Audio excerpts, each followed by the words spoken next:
Alhamdulillahirabbil alamin. Alhamdulillah alladzi hadana li hadza wa ma kunna linahtadiya Allah.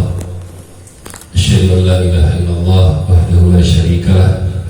Asyhadu anna Muhammadan abduhu wa rasuluhu la nabiyya ba'dah. Qala Allah tabaraka wa ta'ala fi kitabihil karim,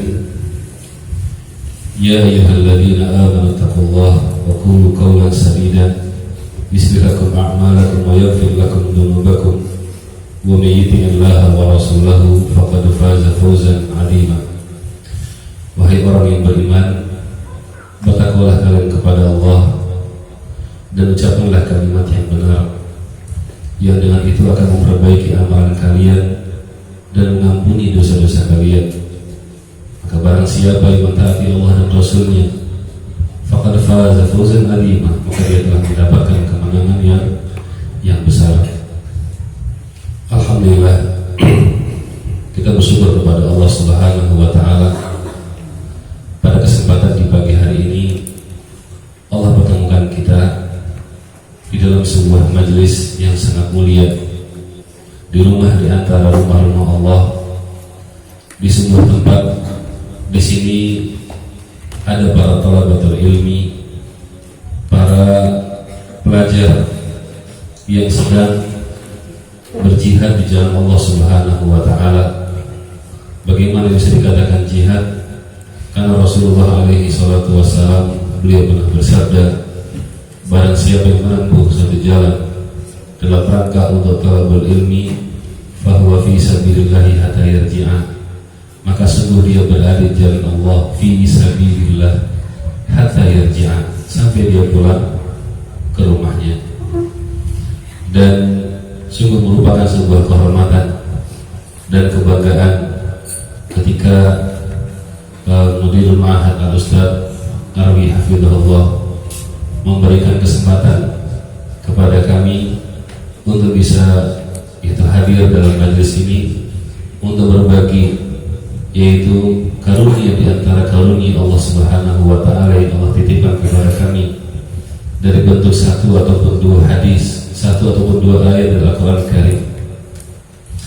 Dan semoga Allah Subhanahu wa ta'ala jadikan pertemuan ini sebagai pertemuan yang dilimpahi oleh rahmatnya, dilimpahi dengan keberkahan, dan Allah Subhanahu wa ta'ala memberikan taufik kepada kita yang hadir semua dalam majlis ini. Amin ya rabbal alamin.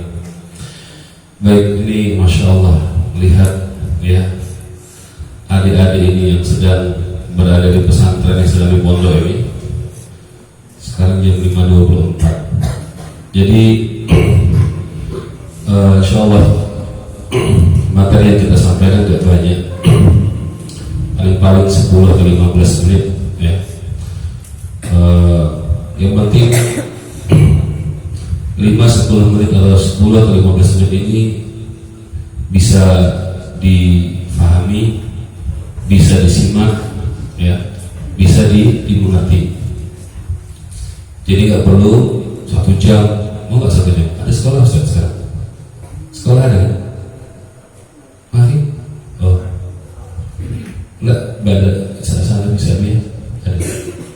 Oh, saya. Jadi dalam rangka untuk supaya nggak sampai ngantuk ya. Kalau kita ngisi 1 jam, ya difahami 10 menit. Mendingan kita sampai ke 10 menit, ya difahami berapa? 10 menit. Ya enggak? Ya atau tidak? Belum paham. Baik, bismillah. Insyaallah pada kesempatan di pagi hari ini yang tema yang kita bahas adalah tentang karunia ataupun nikmat atau hidayah Allah Subhanahu wa taala berikan kepada umat ini, yaitu nikmat dimudahkannya kita untuk mengenal dan mengamalkan sunnah Rasulullah SAW, dan apa dampak daripada mengamalkan sunnah tersebut. Syekh Shalih Al-Utsaimin rahimahullah ta'ala di dalam salah satu muhadarah beliau yang kemudian ditafrid, ditulis oleh satu di antara murid-murid beliau yang menyampaikan tentang pembahasan pembahasan yang sangat berharga, yaitu tentang masalah berpegang kepada sunnah Rasulullah alaihi salatu wassalam dan pengaruhnya. Ya, berpegang kepada sunnah Rasulullah dan pengaruhnya. Dimulai dengan apa pengertian daripada sunnah? Itu pengertian daripada sunnah, definisi daripada sunnah adalah yaitu masabata Nabi sallallahu alaihi wasallam min qaul aw fi'lin aw takrir wal amalu biha. Yaitu apa yang datang dari Rasulullah alaihi salatu wasallam, baik itu perkataan, perbuatan atau ketetapan Nabi. Jadi perkataan, dengerin nih, nanti dulu mau balik catat itu. Catat. Apa tadi? Perkataan, perbuatan, dan ketetapan Rasulullah Shallallahu Alaihi Wasallam. Ya, udah itu aja. Min qaul aw fi'lin aw takririn. Yang mana dari setiap ya perkataan beliau atau perbuatan beliau atau ya keputusan atau ketetapan beliau tersebut wajib untuk diamalkan oleh setiap di antara umat beliau alaihi salatu wassalam. Ya, wajib untuk diamalkan. Sebagaimana seorang muslim mengamalkan Al-Quran, ya, mengamalkan hadis Nabi, kedudukannya, hukumnya adalah wajib sebagaimana wajibnya kita untuk mengamalkan Al-Quran. Ya. Jadi kalau seandainya disebutkan antara Al-Quran Karim dengan hadis Nabi Sallallahu Alaihi Wasallam, ya, maka hukum untuk beriman terhadap hadis, ya, itu sama dengan hukum beriman terhadap Al-Quran. Hukum mengamalkan hadis itu sama dengan yang hukum untuk mengamalkan Al-Quran. Itu sama. Syakiku merupakan serendengan, tidak boleh untuk tidak bisa untuk dipisah.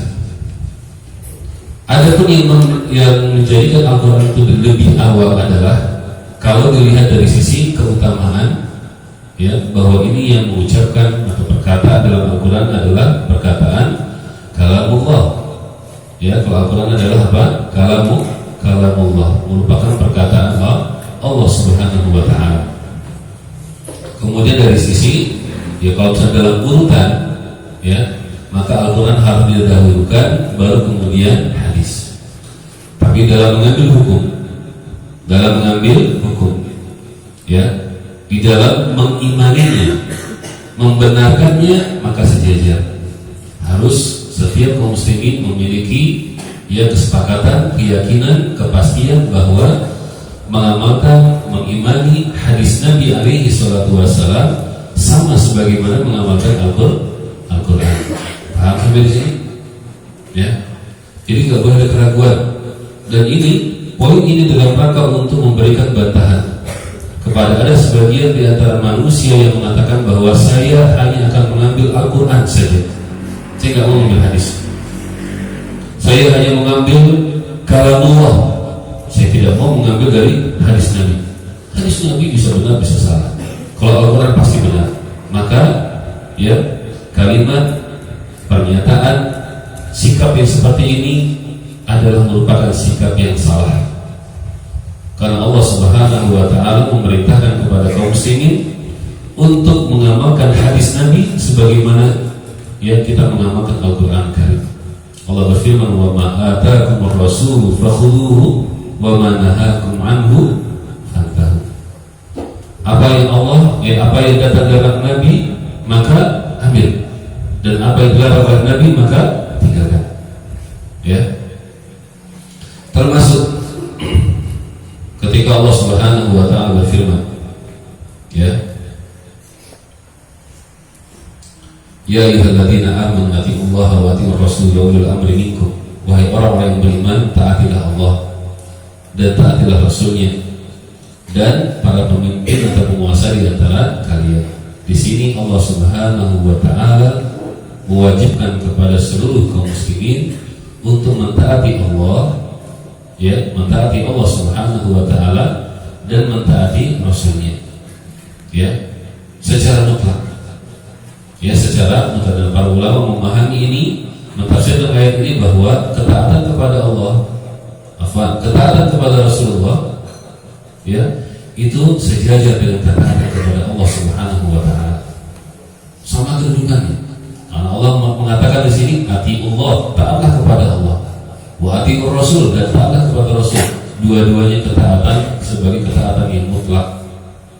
Ya, baru kemudian ketiga, wa ulil amri minkum, taat kepada para pemimpin dengan kasih tanda kutip dengan catatan selama dalam perkara yang ma'ruf, dalam perkara yang baik. Kemudian cuman ada masalah, ya, kalau orang atau kaum muslimin yang akan mengambil hujjah dari Al-Quran, ya, dia harus, ya, mustadil, beristidlal, mengambil sebuah dalil itu cukup dengan satu cara, harus memenuhi satu cara atau satu tahapan proses. Tapi kalau seandainya kaum muslimin atau manusia ingin mengambil hukum dalil dari hadis Nabi, maka dia harus melampaui dua proses atau dua tahapan istidlal. Nah, adapun untuk mengambil Al-Quran, maka orang yang seorang alim atau seorang muslim bahkan ketika dia akan mengambil dalil dari Al-Quran, yahtaju ila nazar, maka dia memerlukan, ya, pemahaman tentang apa? Tentang bagaimana, ya, dilalat nas, apa status, ya, keselarasan antara nas dengan hukum yang sedang akan dibahas. Ketika Allah Subhanahu wa taala berfirman, kutiba alaikumusiyam, diwajibkan atas kalian untuk berpuasa. Maka di sini seorang fakih, seorang muslim harus memahami bagaimana ini untuk bagaimana untuk mengambil, ya, itu hukum daripada ayat ini. Bagaimana caranya untuk mengambil hukum dari ayat ini, ya. Kemudian kalau memang sudah diambil bahwa ini hukumnya wajibkah, sunnahkah dan sebagainya, ya, bagaimana cara untuk mengamalkannya? Dan ketahuilah, ikhwan sekalian rahmati Allah, ternyata dalam bab ini banyak manusia terjebak di dalam ketergelinciran. Betapa banyak kaum muslimin, ya, yang mana mereka menisbatkan dirinya kepada Islam, ya, keliru pada bab ini. Mereka mentafsirkan Al-Quran, ya, dengan pemahaman yang banyak, ya, menyimpang. Padahal ayatnya sama, suratnya sama, Al-Qurannya sama, ya. Maka di sini bab, ya, yang mana para thalib, insyaallah santri, ya, pesantren Ma'had Al-Furqan 15-20 tahun yang akan datang akan menjadi para ulama-ulama di kota Sambas ini, insyaallah, kota Sambas ini akan mewariskan, meneruskan perjuangan dakwah Sekarwi dan asatidzah yang lain, insyaallah, ya. Siap, insyaallah, ya. Siapa nih? Jangan tuh, Kak Cama. Siap, ya, insyaallah, ya. Siap, ya. Udah 10 menit belum? Udah 10 menit selesai kita. Udah 10 menit belum? Belum? Masya Allah. Masih 9 menit lagi, ya? Siap. Nah, orang ketika memahami Al-Quran, ya, perhatikan, ini banyak terjadi, ya. Misalnya contoh, ketika Allah berfirman, ya ayyuhalladzina amanu atiiullah wa atiiur rasul wa ulil amri minkum. Wahai manusia, orang beriman, taati Allah, taati Rasulullah. Ini tidak ada masalah dalam bab ini. Kemudian wa ulil amri minkum, dan para pemimpin ulama atau para penguasa kalian. Nah, di sini ada orang yang memahami bahwa mentaati para ulama, para penguasa, para pemimpin hanya kalau pemimpinnya muslim saja. Ada yang memahami bahwa taat kepada pemimpin hanya kalau dia muslimnya baik saja, rajin sholat, ya, karena ada dukungan dalam hadis yang lain. Selama pemimpin kalian mengerjakan sholat. Atau kalau saya pemimpin, ya, dia selama tidak melakukan memberitakan kepada yang haram ataupun yang mungkar. Ini baru pada pembahasan yang seperti ini dan terjadi khilaf.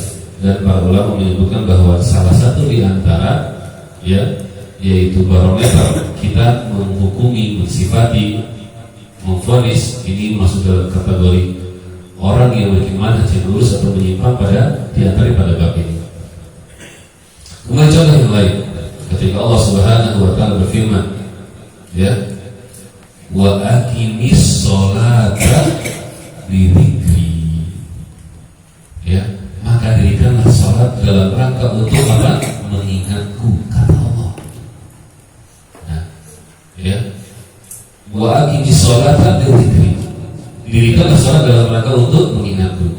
Terus apa? Ada orang-orang yang kemudian memahami ayat ini, yaitu dia benar melaksanakan sholat, dia kemudian mengerjakan sesuai dengan sunnah Rasulullah dan dalam rangka untuk mengingat Allah Subhanahu wa taala. Ini cara yang benar. Tapi ada cara yang lain. Ya. Dia kalau sudah levelnya tingkat tingkat tinggi, ketika ada azan, Allahu Akbar, Allahu Akbar, udah sudah sholat. Hebat sekali bisa sholat. Iya, karena dia sudah ingat sama Allah. Kan dirikanlah sholat untuk mengingatku, mengingat Allah. Saya sudah ingat sama Allah, sudah selesai. Ayo, gimana nih? Jangan sampai ya, nanti di sini ada yang, ayo sholat, istighfar, sholat subuh.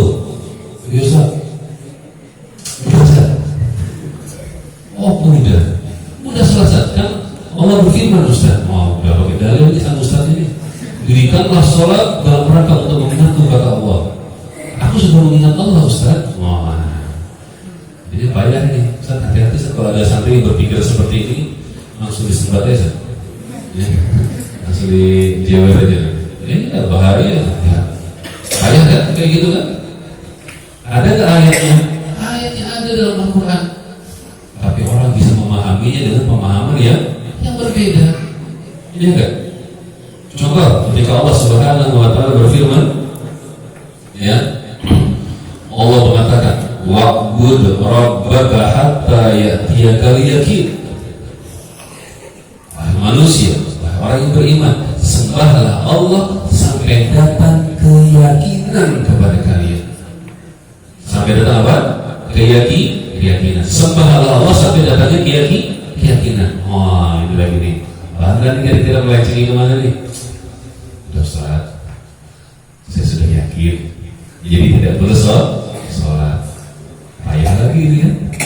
Dia berdebat sama Ustaz. Ustaz, ayo bangun sholat. Maghrib, bisa subuh. Ustaz, apa Ustaz? Itu bagi yang belum yakin, Ustaz. Saya sudah yakin. Apa buat kami? Allah berfirman, Ustaz, wa'bud rabbaka hatta ya'tiyakal yaqin. Maka sembahlah Allah sampai datang keyakinan, sampai kamu yakin. Oh, saya sudah yakin, Ustaz yang belum yakin. Ayahnya kayak gini. Kenapa ini jadi filsafat namanya ini? Ya, karena tadi ayatnya sama. Maka kalau seandainya kita paham dalam bab ini, maka antum sekalian, ikhwan fillah, azza wa jalla, tidak akan menjadi paham mengapa di dalam Islam banyak terjadi orang-orang yang berpikiran menyimpang padahal mereka pakai Al-Quran juga.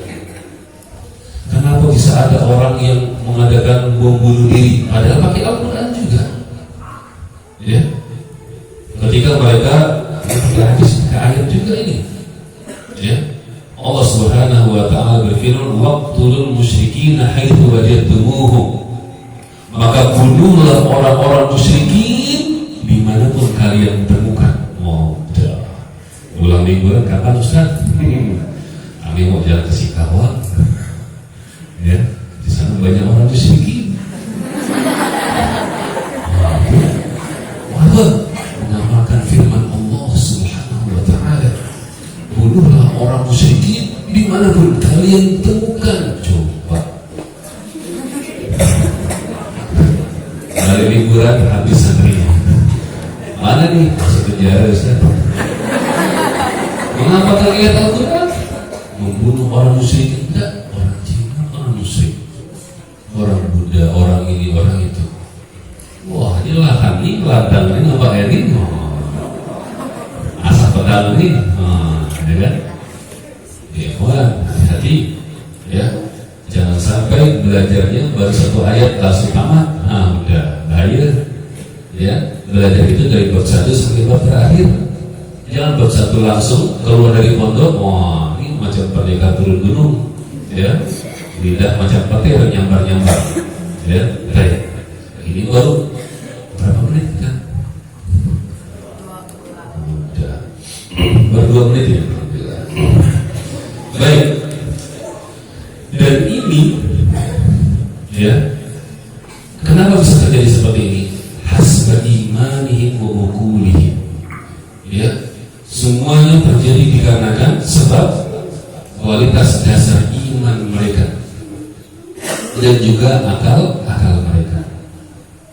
Maka disinilah pentingnya setiap kaum muslimin itu untuk belajar. Bukan hanya dia buka Al-Quran, langsung dia berfatwa. Tak boleh. Tidak boleh. Harus dia bertanya kepada para ulama, bagaimana cara yang benar dalam memahami Al-Quran. Bagaimana cara untuk mengamalkan Al-Quran. Pertama memahaminya dulu, baru kemudian mengamalkan. Enggak bisa ujung-ujung langsung kita amalkan. Payah nanti. Ya, keluar dari pondok pulang pagi ini langsung banyak kasusnya. Ya, tidak sholat. Apa ya? Sudah yakin Ustaz? Balik kepada orang tuanya. Apaan saya pulang dari pondok tidak pada sholat ya? Abi, enggak Abi? Yang sholat itu orang-orang yang ragu, Bi. Kalau kami sudah yakin dah. Langsung masa padat, masa parah. Apa gini? Berarti Nabi, perintahkan. Wah, payah nih. Hati Ustaz. Anak-anak garang-garang semangat-semangat nampaknya nih. Tadi sih awal-awal nampak ngantuk Ustaz, sekarang udah nampak garang-garang dah. Baik, ini baru sunnah, baru Al-Quran ya. Padahal kita temanya sunnah ya. Ini nambah berapa menit lagi? Baik. Itu kalau kita mau mengamalkan Al-Quran. Jadi apa? Harus belajar bagaimana cara yang benar dalam mengamalkan Al-Quran. Ya, bagaimana cara yang benar untuk memahami Al-Quran. Iya, kalau nggak bisa paham Al-Quran yang benar maka payah nanti. Makanya Rasulullah alaihi salatu wasallam sudah mewanti-wanti. Ya, fa innahu man yashbikum fasayara ikhtilafan katsiran. Maka barang siapa yang di antara kalian berumur panjang atau nanti melihat masa yang akan datang, fasa ikhtilafan katsir, maka dia akan melihat terjadi perselisihan yang banyak. Kenapa terjadi perselisihan di antara kaum muslimin? Karena apa tadi? Bedanya apa? Pemahaman. Saya baca Al-Quran ayat ini pahamnya ini. Saya baca ayat yang sama pahamnya ini. Baca ayat yang lain pahamnya ini. Masya Allah. Semuanya didasari dengan kualitas atau apa ini dasarnya apa? Iman dan akalnya. Bagaimana kemampuan dia untuk menalar daripada ya kandungan dari Al-Quran. Sebagaimana dengan hadis Nabi. Nah, hadis Nabi ini ada 2 tahap. Kalau kita ingin mengamalkan hadis Nabi, hadis Rasulullah alaihi salatu wasallam, maka dia memiliki dua tahap. Ya, dia dengan Al-Quran. Tahapan ini adalah bagaimana cara kita untuk ya belajar pemahaman yang benar ya dalam mengamalkan Al-Quran. Kalau hadis Nabi belum, ya ada tambahan satu lagi. Ada 2 ya. Yang pertama adalah ya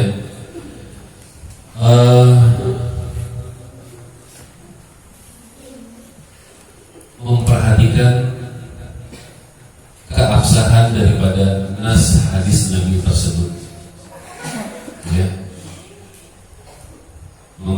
menyaksikan atau mempelajari, yaitu kualitas daripada sebuah riwayat hadis. Dan ini luar biasa, banyak terjadi khilaf. Kenapa? Karena dalam hadis Nabi alaihi salatu wasallam itu ada hadis yang sahih, ada hadis yang hasan, ada hadis yang palsu, ada hadis yang maudhu itu palsu, ada hadis yang mungkar, mungkar gak mungkin dari Nabi sallallahu alaihi wasallam.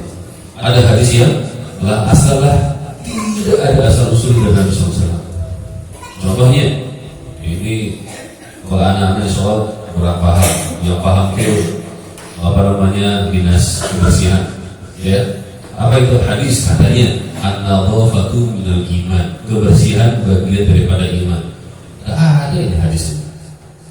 Tidak ada. Yang sampai saja ada tulisan di sini an-nadhafatu minal iman. Kalau kata-kata mutiara harus pakai dalil, kan pakai iman. Yang ada adalah at-tahuru syatrul iman. Kalau ada yang mensahihkan hadis ini, maka dimaksudkan dinas kebersihan, atau kismu nadhafah, warga desa santri bagian kebersihan, itu mungkin ada yang mensahihkan hadis ini. Tapi kalau dalam riwayat para ulama hadis maka tidak ada. Contoh yang lain adalah, nah ini kalau para ahli politik paham, ikhtilafu ummati rahmah, katanya. Perselisihan umatku adalah rahmat. Masa perselisihan dikarenakan ada santri kelahi dengan santri berselisih, berbeda pendapat, bertengkar, yang kawan-kawannya senyum-senyum, kenapa? Masya Allah, ikhtilaf umat rahmah, katanya. Perselisihan umat adalah rahmat, katanya. Mana asik gitu, Terus kalau seandainya dikatakan bahwa perselisihan umat Nabi adalah rahmat, maka kan mafhum mukhalafahnya, logika terbaliknya adalah bahwa persatuan umat adalah musibah. Masa persatuan musibah? Padahal Allah Subhanahu wa taala memerintahkan umat ini untuk bersatu. Disebutkan dari nas, riwayat, Al-Quran, dan hadis dan masalah persatuan ini belum banyak sekali nas yang memerintahkan kepada kaum muslimin untuk bersatu. Jadi ini yang menyebabkan terjadinya banyak khilaf di kalangan di antara kaum muslimin. Yang satu mengatakan bahwa hadisnya sahih, yang satu mengatakan hadisnya tidak sahih. Bahkan ada orang yang hanya mau mengambil hadis yang mutawatir saja, tidak mau mengambil hadis yang ahad. Sehingga ada orang muslim, ada orang muslim yang dia itu banyak meninggalkan hukum-hukum dalam Islam gara-gara dia tidak mau mengambil hadis yang ahad, tidak mau mengamalkan hadis yang riwayat ahad. Ini soal nanti belajar sama Ustaz Asatidz di sini tentang apa itu hadis yang ahad dan apa hadis yang mutawatir. Saya rencananya 10 menit aja tadi. Berarti apa tidak ya? Belum ngantuk anak-anak? Belum ngantuk? Oh, Masya Allah ya. Soalnya kata ahli psikolog mengatakan ini umur berapa nih? Ini umur berapa? 14. Jadi kalau ahli psikolog mengatakan bahwa rata-rata umur, rata-rata kemampuan orang untuk konsentrasi itu dilihat dari diantaranya faktor umurnya. 14 tahun kurang lebih 14 menit dia bisa fokus. Setelah itu dia langsung sudah mulai ambiar. Kalau Amar yang bapak-bapak di sini udah settle 30 tahun berarti siap 30 menit. Wah, berarti kalau dia putih-putih 50 tahun siap satu hari sama cukup. Buat cuma. Yang anak-anak ini kapan mandi, kapan main bola, kapan makan. Wah, alamat makan siang ini udah khawatir. Nah, baik, kawan video nasallahu iyyakum. Oleh karena itu, para ulama menulis banyak kitab-kitab berkenaan masalah ini. Seperti apa? Kitab Jarh wa Ta'dil, kitab ini ataupun ilmu ini diadakan dalam rangka untuk menatap masalah mana para perawi hadis yang layak diambil hadisnya dan mana perawi hadis yang tidak boleh diambil hadisnya. Kemudian ilmu rijal, ilmu orang-orang hebat, para perawi hadis, ya, para orang-orang ulama, para perawi, para yang meriwayatkan hadis Nabi alaihi salatu wassalam, ya. Kemudian juga menulis kitab mustalahul hadis. Ini tadinya zaman Nabi nggak ada ilmu mustalah hadis, nggak ada ilmu rijal, nggak ada ilmu jarh wa ta'dil, nggak ada. Tapi ketika akhirnya banyak orang-orang menyisipkan hadis-hadis yang palsu, hadis yang tidak ada asalnya, maka kemudian dirumuskanlah ya panduan ilmu-ilmu tersebut. Dan insya Allah kita belajar di mahat-mahat. Maka yang paling diharapkan oleh manusia, kaum muslimin, yang akan meluruskan, memperbaiki kondisi masyarakat ada di santri-santri pondok pesantren, insya Allah. Kenapa? Karena mereka yang belajar tentang masalah hadis, mereka belajar Al-Quran, mereka belajar pemahamannya. Jadi antum nanti keluar dari pondok ini bukan hanya menyampaikan Al-Quran, tapi menyampaikan bagaimana cara memahami Al-Quran yang benar. Antum nanti ketika keluar dari pondok bukan hanya menyampaikan hadis, ini hadis tidak, tapi menyampaikan bagaimana mengamalkan, memahami hadis dengan cara yang benar. Ya, menyampaikan kepada manusia, kepada masyarakat, ini loh cara memahami hadis dengan cara yang benar seperti ini. Dengan dasar apa? Hadis itu yang diambil, ditaksir, divonis, dinilai itu adalah sahih atau tidaknya, bukan mutawatir dan ahadnya. Keliru. Ada sebagian manusia yang mutawatir saja yang mengambil ahad, padahal yang ditaksir, yang menjadi kekuatan hukum adalah sahih atau tidak. Ya. Kemudian syarat yang kedua, tahap yang kedua dalam rangka untuk mengambil hadis Nabi SAW adalah yaitu memperhatikan bagaimana cara untuk memahami hadis Nabi SAW. Dan ini sama dengan Al-Quran tadi ya, sama dengan Al-Quran tadi, cuma tambahan untuk hadis adalah yaitu adanya apa? Memperhatikan kesahihan, keabsahan daripada yaitu hadis, riwayat sebuah hadis. Yaitu nazar, atau melihat ya, bagaimana cara yang benar dalam memahami suatu hadis Nabi SAW. Ya. Dan ini dua hal ya, Al-Quran dan hadis merupakan sesuatu yang tidak bisa dipisahkan. Allah Subhanahu wa taala berfirman, "Wa may ya'sillah wa rasulahu fa inna lahu nar jahannam khalidan fiha." Siapa yang bermaksiat kepada Allah dan Rasulnya, maka dia akan mendapatkan neraka jahanam khalidina fiha, kekal jadi selamanya dalam neraka tersebut. Jadi bukan hanya bermaksiat kepada Allah, orang yang bermaksiat kepada Rasulullah pun diancam oleh Allah dengan hukuman api neraka khalidina fiha, kekal di sana di neraka tersebut. Maka ikhwan fillah azallahu wa iyyakum, ketika sering kita mendengar para ulama, para khatib, para penceramah menyebutkan ya, fa inna khairul hadits kitabullah wa khairul hadi Muhammadin sallallahu alaihi wasallam. Maka ini adalah merupakan sebuah petunjuk tentang yaitu patokan dan fondasi seorang muslim ya, bahwa sebaiknya percakapan atau perkataan adalah perkataan siapa? Perkataan Allah. Kenapa tidak ada yang bisa untuk melampaui, mengungguli yaitu perkataan Allah Subhanahu wa taala? Kenapa? Ya, nggak usah jauh-jauh, satu hurufnya saja itu dapat pahala 10 kebaikan. Man qara'a harfan min kitabillahi falahu bihi asyru hasanat. Barang siapa yang membaca satu huruf dari Al-Quran, maka dia akan mendapat apa? 10 pahala, 10 kebaikan. Aku tidak katakan alif, lam, mim itu satu huruf, tetapi alif satu huruf, lam satu huruf, dan mim satu huruf. 3 huruf. Berapa pahalanya? 30 kebaikan. Ya. Maka tak mungkin untuk bisa melampaui, mengungguli daripada Al-Quran Karim. Kalimat berikutnya ya, wa khairul huda wa khairul hadi Muhammad sallallahu alaihi wasallam. sebagai petunjuk Rasulullah Sallallahu Alaihi Wasallam. Maka perhatikan, apabila ada orang, orang yang mengatakan bahwa saya tidak akan mengamalkan kecuali Al-Quran saja, maka orang seperti ini hanya orang yang bodoh, kuadrat pangkat 10. Orang yang mengatakan bahwa saya dalam beragama hanya mau mengamalkan Al-Quran saja, maka apa? Orang seperti ini orang bodoh, apalagi kuadrat pangkat 10. Bodohnya luar biasa. Kenapa?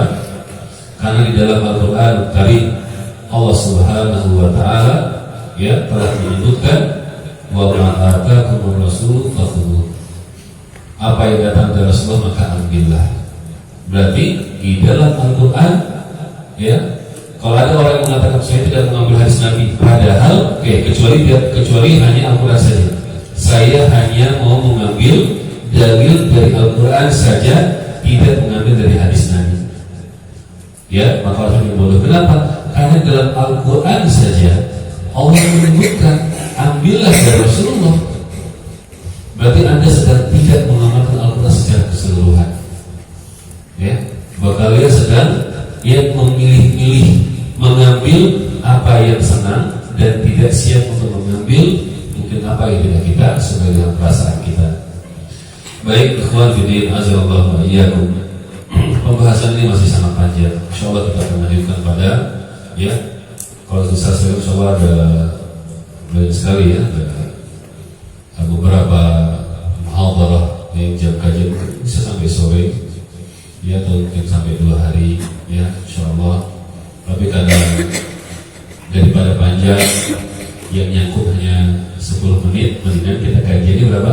10 menit, yang nyangkut berapa? 10 menit, kan gitu? Ya enggak? Ya atau tidak? Ya atau ya? Daripada kajian di 2 jam, yang nyangkut 10 menit, mendingan 10 menit nyangkutnya berapa? 10 menit. Baik. Jadi ini adalah merupakan mukadimah atau pengantar tentang bagaimana sikap seorang muslim terhadap nas Al-Quran maupun nas dari hadis Nabi alaihi salatu wassalam. Ada perinciannya, kemudian detail belajar ilmu soal hadisnya, tentang belajar ilmu, hal-hal yang bisa mendukung kepada ke arah belajar seperti itu. Nanti insyaallah santri-santri bisa datang belajar kepada asatidzah yang ada di sini insyaallah taala dalam rangka untuk memperdalam, dalam rangka untuk lebih memahami, dalam rangka untuk lebih yang belum lagi lebih detail supaya mungkin menjadi seorang yang betul-betul jernih, paham ini hadis yang sahih kita amalkan, ini hadis yang dhaif kita tinggalkan, dan seterusnya.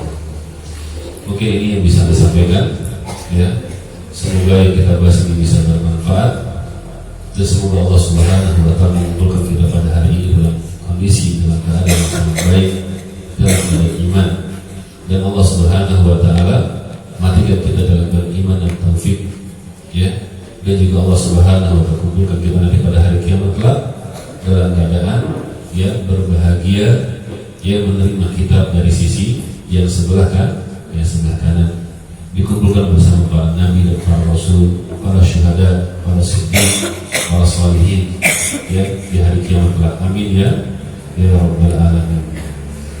Demikian Ustaz. Tadi Ustaz Abi gak ada ngomong kultumnya berapa? Kultum kuliah masalah antum.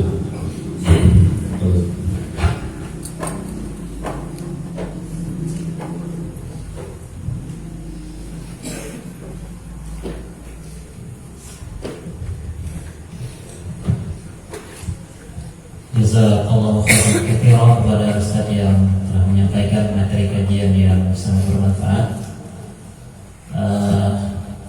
Insyaallah beliau nanti akan kembali menyampaikan kajian COVID-19. Adapun di Tebas, insyaallah pada maghrib nanti akan diisi oleh Ustaz Sultan Hafizullah Ta'ala, dan pada asar juga nanti akan diselenggarakan kajian di Masjid Al-Furqan yang akan disampaikan oleh Ustaz Nofiardi Hafizullah Ta'ala. Mudah-mudahan Allah Subhanahu Wa Ta'ala memudahkan kita untuk menghadiri majelis ilmu. Kemudian kepada para santri diharapkan untuk tetap di masjid terlebih dahulu, tidak keluar membuat interaksi dari musyriknya. Ada penjabah yang lain mungkin ada aktivitas, maka dipersilakan khusus bagi santri untuk tetap di masjid terlebih dahulu. Nah, demikian majelis kita. Saya selaku acara menyampaikan terima kasih atas perhatiannya dan kehadirannya.